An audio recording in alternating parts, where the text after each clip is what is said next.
जब भीष्म पितामह को अर्जुन ने बाणों की सैया पर लेटा दिया, तब भगवान कृष्ण आखिरी बार उनसे मिलने गए। उनको देखकर भीष्म पितामह ने अपने अंतिम शब्द में कहा, हे केशव, मुझे मेरे पिछले 10 जन्म याद है, लेकिन इसके बाद भी मैंने ऐसा क्या बड़ा अनर्थ कर दिया कि आज मुझे ये दिन देखना पड़ा।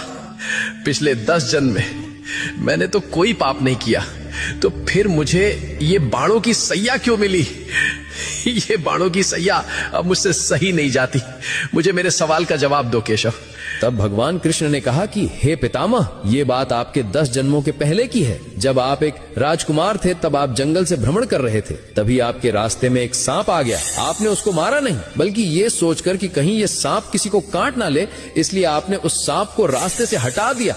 लेकिन गलती से बेचारा सांप कांटों के झाड़ में फंस गया। वो जितनी बार निकलने की कोशिश करता, वो उतना ही कांटों में और ज्यादा फंस जाता था। कई दिनों तक वो सांप उन कांटों में फंसा रहा और भगवान से प्रार्थना करता रहा कि हे प्रभु, इससे अच्छा तो मुझे मार ही देते।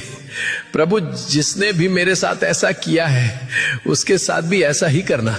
लेकिन पिछले 10 जन्मों में आपने ऐसा कोई पाप ही नहीं किया जिससे आपको उस कर्म का फल भोगना पड़े। लेकिन जब द्रौपदी का चीर हरण हो रहा था, तब आप मौन रहकर भी ये सब देखते रहे थे। आप चीर हरण को रोक सकते थे, लेकिन आपने ऐसा नहीं किया। तभी आप इस पाप का भागीदार बन गए थे। इसी कारण से जैसे वो सांप उस दिन कांटे में फंसा था, आज उसी प्रकार आपको ये कांटे की सैया मिली है। तुम कितने भी बुरे कर्म कर लो, लेकिन उसका फल अवश्य मिलता है, इस जन्म में या फिर अगले जन्म में, लेकिन मिलता जरूर है। भगवान कृष्णा को दिल से मानने वाले भक्त कमेंट में जय श्री कृष्णा अवश्य लिखें।